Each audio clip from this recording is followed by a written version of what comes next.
নমস্কাৰ বন্ধুসকল, নতুন এটা ভিডিঅ'লৈ মই সকলোকে স্বাগতম জনাইছোঁ। পূজাৰ বন্ধত ঘৰলৈ গৈছোঁ। গৈ পাই দেখিছোঁ ঘৰত মৰণা মাৰি আছে। যিহেতু কাতি মাহ ভঁৰাল খালী কৰাৰ সময়, আঘোণত ধান পকিব, গতিকে পুৰণা ধানখিনি মাৰি লৈ আজি বিক্ৰী কৰি দিছে।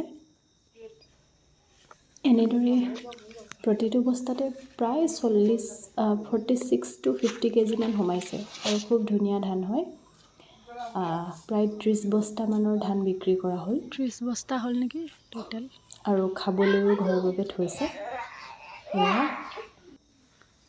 পিছদিনা পুৱাতে খেৰখিনি নিবলৈ বেলেগ এখন গাড়ী আহিলে। ইমান যে ঠেলি ঠেলি ভৰাইছে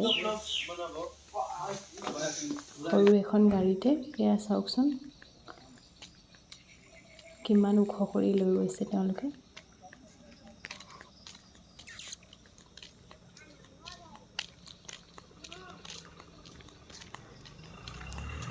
ইমান সৰু গাড়ীখনতে ইমান গাল ভৰাই নিছে ন।